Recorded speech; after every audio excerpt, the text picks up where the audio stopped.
What happens when a CEO orders a meal at his own diner and discovers the truth behind the smiles? Jacob Reed, the CEO of a small diner chain with 13 locations, had built his business from scratch over the last decade. He prided himself on creating a family-friendly atmosphere, but lately, things felt off. Customer complaints about slow service and rude staff had been piling up, and employee turnover was at an all-time high.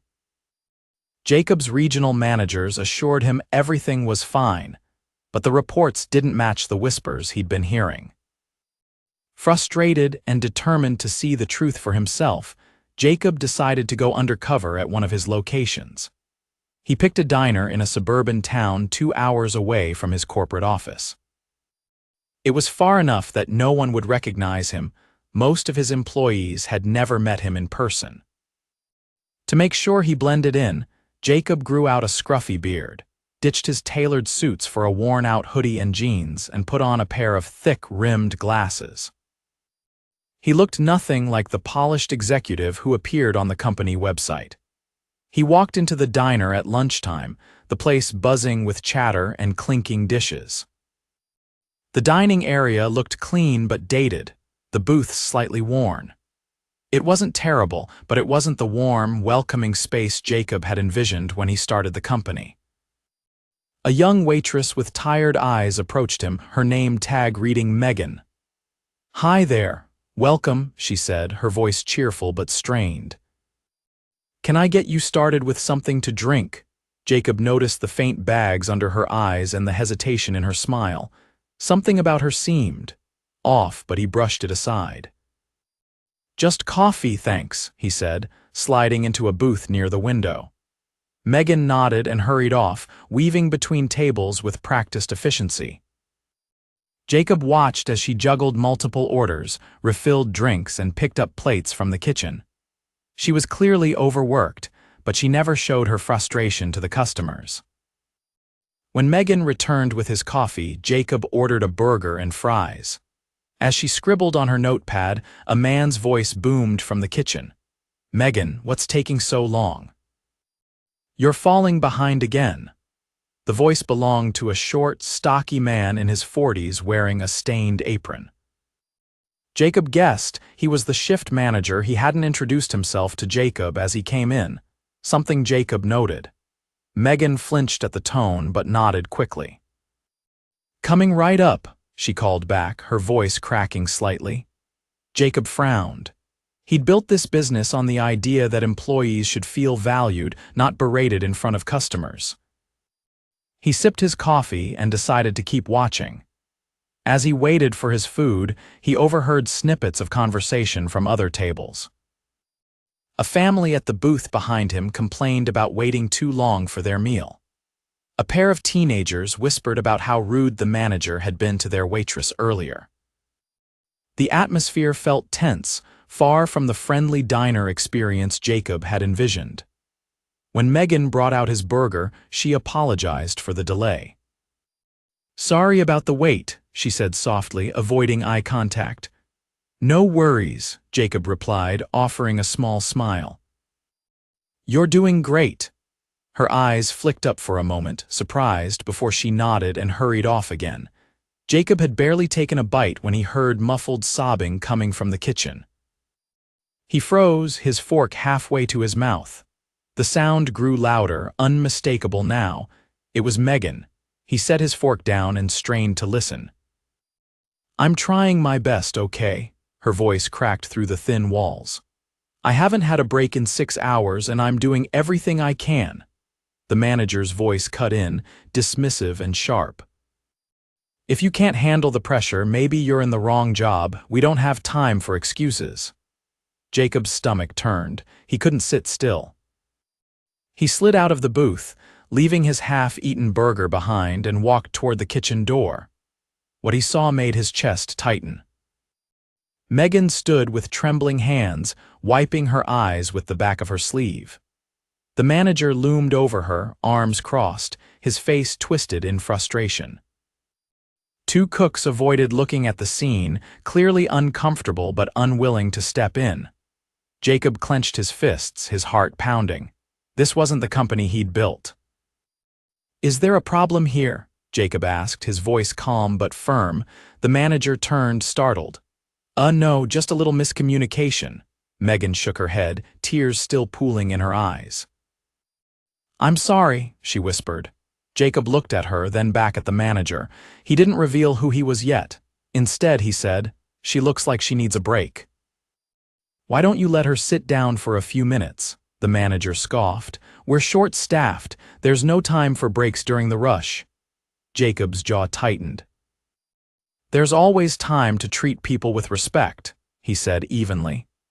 The tension in the room was thick as Jacob held the manager's gaze. He knew he couldn't stay silent much longer. The manager's lips pressed into a thin line, but before he could respond, one of the cooks, a wiry young man with a nervous energy, spoke up. "Megan's been non-stop since she clocked in. She hasn't even had time to grab a drink of water." His voice was hesitant, but there was a quiet defiance in his tone. The manager shot him a glare. "Stay out of it, Connor. Focus on your station." Jacob's eyes flicked to Connor, then back to the manager. "And who's in charge of making sure your team can focus?" "Because from where I'm standing, it seems like the pressure's coming from how this place is being run." The manager's face flushed, his bravado slipping for a moment. "Look, I'm just doing my job. If people can't handle it, that's not on me." Jacob's gaze hardened. "We'll see about that." Megan, still wiping her eyes, looked at Jacob with confusion and a hint of gratitude. "I'll be fine," she muttered, though her voice wavered. She turned toward the door, but Jacob gently stopped her. "Take 5, he said softly. "You've earned it." The manager started to protest, but Jacob held up a hand, his tone leaving no room for argument. "She's taking a break." "Now?" Megan hesitated, glancing nervously between Jacob and the manager, before nodding and slipping past the swinging kitchen doors. Jacob turned his attention back to the manager, his voice calm but steely. "What's your name?" "Rick," the man replied, his tone defensive. "And who are you to come in here and tell me how to run my shift?" Jacob ignored the question. "How long have you been the manager here, Rick?" Rick folded his arms. "About 2 years. And I've kept this place running just fine, so I don't need some random customer stepping in and, you call this fine?" Jacob interrupted, his voice rising slightly. "Your staff is overworked, your customers are complaining, and you're berating people in the middle of their shifts. That's not fine, it's a mess." Rick opened his mouth to argue, but Jacob cut him off again. "You might want to think about how you're treating people. Because I guarantee if I were your boss, this wouldn't fly." Rick's face paled slightly, but he quickly tried to mask it with a scoff. "Right. Well, you're not my boss, so..." Before he could finish, the kitchen doors swung open and Megan reappeared, her face slightly more composed. She kept her head down as she walked past Rick and back toward the dining area. Jacob decided it was time to step back and observe again for now. He gave Rick one last pointed look before turning and following Megan into the dining room. Back at his booth, Jacob watched as Megan returned to her routine. She moved a little slower now, her exhaustion more apparent, but she still managed a small smile for every customer she served. Jacob noticed her taking extra care with a young mother struggling to keep her toddler entertained, offering crayons and a paper menu for the child to color on. He also noticed Rick glaring at her from the kitchen window. Jacob took out his phone and discreetly started taking notes. He jotted down everything he'd observed: Rick's behavior, Megan's workload, the complaints from customers. He also noted Connor's quiet defense of his coworker. After finishing his meal, Jacob flagged Megan down. "Can I get the check?" he asked, keeping his tone light. She nodded and quickly brought it over, along with the receipt. "Thanks for stopping by. Sorry again about earlier," she said quietly. "No need to apologize," Jacob replied, slipping some cash into the billfold. "You're doing great," Her cheeks flushed slightly and she offered a small, genuine smile. "Thank you." As she walked away, Jacob made a decision. He wasn't done here, not by a long shot. He stood, grabbed his jacket, and made his way to the door. But before leaving, he paused and glanced back at the dining room. Megan was refilling a customer's coffee, her movements careful but efficient. Rick was barking orders at Connor in the kitchen. Jacob's jaw tightened. He pushed open the door and stepped outside, pulling out his phone. "Janet," he said when his assistant answered, "I need you to clear my schedule for tomorrow. And get me everything we have on the staff at the suburb name location. Employee files, performance reviews, all of it." "Got it," Janet replied without hesitation. "Anything else?" Jacob glanced back at the diner one last time before walking to his car. "Yeah," he said, "make sure my regional managers are ready for a meeting. We need to talk." He hung up and slid into the driver's seat, his mind already racing with plans. Tomorrow, Jacob wasn't just going to observe, he was going to take action. The next morning, Jacob arrived at the diner just after opening, wearing the same scruffy disguise as the day before. This time, he carried a small notebook in his pocket and a renewed sense of determination. He wasn't here to sit on the sidelines anymore. The morning shift was quieter, giving Jacob the chance to observe without the chaos of a lunch rush. Megan was already on the floor, her movements deliberate but slower than the day before. She looked even more drained, her smile thinner. Rick wasn't in sight yet, but Connor was in the kitchen, prepping ingredients. Jacob waited until Megan passed by with a coffee pot before calling her over. "Hey, Megan," he said, keeping his tone casual. "Do you have a second?" She hesitated, glancing at the few customers scattered around the diner. Sure, but I can't stay long, we're short-staffed again." "I won't keep you," Jacob promised. "I just wanted to ask, how long have you been working here?" She blinked at the question, clearly caught off guard. "About 8 months. Why?" Jacob leaned forward slightly, lowering his voice. "You seem like you're carrying a lot on your shoulders. Is it always this busy?" Megan hesitated, her eyes darting toward the kitchen window. "It's not always the customers. Sometimes it's—" She trailed off, biting her lip. "It's Rick, isn't it?" Jacob asked gently. Her head snapped up, and for a moment she looked panicked. "I shouldn't. You don't have to say anything," Jacob interrupted, keeping his voice soft. "I just want to understand what it's like for you here." Megan hesitated again, then sighed. "It's not just him, it's everything. We're always short-staffed, and when things get hectic, he just makes it worse. I know he's under pressure too, but it feels like we're always the ones paying for it." Jacob nodded, his mind racing. He decided to push a little further. "What about Connor?" "He seems like he tries to help." Megan's expression softened slightly. "Connor's great.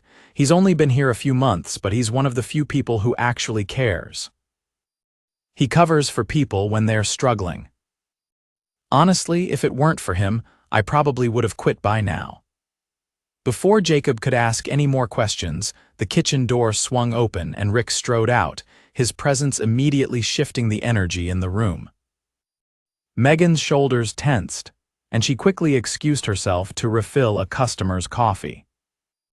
Rick didn't seem to notice Jacob as he barked instructions at Connor, who nodded silently while dicing vegetables. Jacob's jaw tightened as he watched. This wasn't just stress, this was a pattern.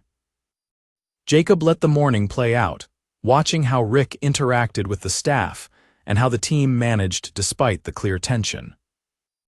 By the time the lunch rush started, the diner was back to its usual pace, and Megan was running between tables again. It wasn't long before the first incident occurred. A customer, an older man in a flannel shirt, flagged Megan down to complain about his eggs being overcooked. Megan apologized and offered to have the kitchen remake them. "Can you just do your job right the first time?" the man grumbled. Megan's face flushed, but she kept her composure. "I'm really sorry about that. I'll get it fixed right away." Rick, who had overheard the exchange, stormed out of the kitchen. "What's the problem here?" he demanded, glaring at Megan. "It's fine," the customer replied, waving him off. "She's handling it." Rick turned to Megan anyway. "How many times do I have to tell you to double-check the orders before they go out?" "This is basic stuff." Jacob stood abruptly, his chair scraping against the floor, drawing everyone's attention. "That's enough," he said firmly, his voice cutting through the room. Rick turned to Jacob, his face twisted in annoyance. "And who the hell do you think you are?" Jacob reached into his pocket and pulled out his wallet, flipping it open to reveal his company ID. His voice was calm, but there was no mistaking the authority behind it. "I'm Jacob Reed," he said, locking eyes with Rick. "I own this diner." And 13 others just like it. The room went silent. Megan froze mid-step, her eyes wide. Connor peeked out from the kitchen, his knife still in hand. Even the customers seemed to hold their breath. Rick's face went pale, then flushed red. I didn't realize." "No, you didn't," Jacob cut him off. "Because if you had, you wouldn't be treating my staff like this, or my customers." Rick stammered, but Jacob didn't give him a chance to recover. "Let's talk in the back," Jacob said sharply, motioning toward the office. Rick hesitated, then nodded stiffly and walked toward the kitchen. Jacob followed, pausing only to glance at Megan. "I won't let this slide," he said quietly. In the office, Jacob shut the door and turned to Rick. "Do you have any idea how out of line you've been?" Jacob asked, his voice low but firm. Rick opened his mouth, but Jacob held up a hand. "Save it, I've seen enough. You've been with this company for 2 years, and in that time, you've managed to create a toxic environment for your team. Do you have any idea what that does to morale, to customer service? To the business?" Rick looked down, his bravado completely gone. "I get it," Jacob continued. "This job isn't easy. But that doesn't give you the right to treat people the way you do."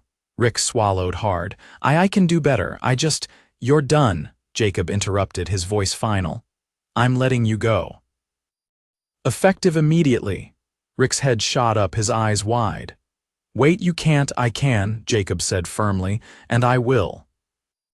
I'll make sure HR processes your severance package, but you're no longer part of this company." Rick stood there for a moment, frozen, before nodding stiffly and walking out of the office without another word. Jacob exhaled, running a hand through his hair. He didn't relish firing people, but this was necessary. When he stepped back into the dining area, all eyes were on him. Megan and Connor stood near the kitchen, their expressions a mix of shock and cautious hope. Jacob took a deep breath and addressed the room. "I want to thank everyone for their hard work," he said, his voice steady. "Things are going to change around here, starting today." He looked directly at Megan and Connor. "You two meet me after your shift. We need to talk." The tension in the room began to ease, replaced by a buzz of curiosity and relief. Jacob knew this was just the beginning, but for the first time in a long time, he felt like he was steering his company in the right direction. After the last customer left and the lights were dimmed in the dining area, Megan and Connor stood awkwardly by the counter, waiting for Jacob to speak. The hum of the kitchen appliances was the only sound in the room. Both looked exhausted, but there was a cautious hope in their expressions. Jacob had spent the rest of the day observing without interfering further, but now it was time to act. "All right, let's sit," Jacob said, motioning to a booth near the back. He slid into one side while Megan and Connor hesitated before taking the other. Jacob leaned forward, resting his forearms on the table. "First, I want to say thank you. I know today was rough, especially with everything going on, but you handled yourselves with professionalism and care. That's more than I can say for some of the leadership this place has had." Megan glanced at Connor, unsure how to respond, while Connor fidgeted with the edge of his apron. "I didn't know things had gotten this bad," Jacob admitted, his voice softer now. "That's on me. I've been too distant." I built this company to be a place where people feel valued, employees and customers, and somewhere along the way, I lost sight of that. Megan finally spoke, her voice hesitant. It's not all bad. I mean, I've worked worse jobs, but it's been hard. I do love the customers, though, I just wish. She trailed off, unsure if she should say more. Wish what? Jacob asked gently. She sighed. I just wish it felt like someone cared, like really cared about us, not just about the numbers or how fast we can turn tables. Jacob nodded, letting her words sink in. And Connor. What about you? Connor looked up, his voice quiet but steady. Honestly, I didn't plan to stay long, but I couldn't leave not with how much Megan and the others have to deal with. Someone needs to have their back. Jacob felt a pang of guilt. These two were the backbone of this place, and they'd been holding it together while he'd been sitting in an office, trusting reports and spreadsheets. Well, that changes now, Jacob said firmly. But I'm not just going to tell you things will improve, I'm going to show you. Both Megan and Connor looked at him, curiosity and skepticism flickering in their eyes. Here's what's going to happen, Jacob continued. First, I'm bringing in a new manager, someone with experience, but also someone who knows how to lead with respect. In the meantime, I'll personally oversee things here until we get everything on track. Megan's eyes widened. You mean you're staying? Jacob nodded. For as long as it takes. Connor tilted his head. And what about, Rick? He's not coming back, Jacob said simply. I don't tolerate that kind of behavior, and neither should you. Connor let out a small breath of relief, while Megan's shoulders sagged, as if a weight had been lifted. Second, Jacob added, I'm revisiting the staffing structure. No more being short-staffed during peak hours. We'll hire more people, and I'll make sure everyone gets proper breaks. You can't take care of customers if you're running on empty. Megan gave a small smile. That would be amazing. Third, Jacob said, his tone softening, I want to reward the two of you for everything you've done to keep this place afloat. Megan and Connor exchanged surprised looks. Reward us? Megan asked cautiously. Jacob nodded. Connor, you've shown incredible loyalty and leadership even in the short time you've been here. I'm promoting you to assistant manager. You'll get a raise and more consistent hours. Connor's jaw dropped. Wait, are you serious? I've never managed anything before. Jacob smiled. You're already doing it. You've been stepping up when no one else would. That's what leadership looks like. Connor blinked, his face a mix of shock and gratitude. I don't know what to say. Thank you, Jacob turned to Megan. And you, Megan, 8 months of dedication even when things were at their worst. I see how much you care about the customers and your coworkers.